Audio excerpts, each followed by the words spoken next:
Hello guys, in this video I am going to show you how to search for a destination in the trip.com application.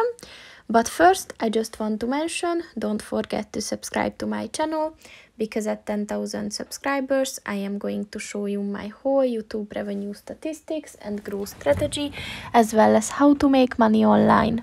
Let's jump into it. First of all, open the application on your phone and then click on the search button at the top of the page.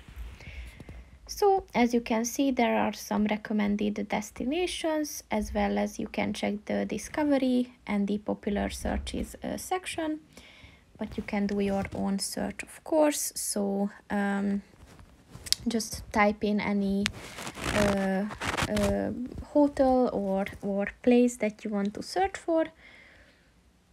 And as you can see, here's the property, and you can find all the information on the at this time hotel.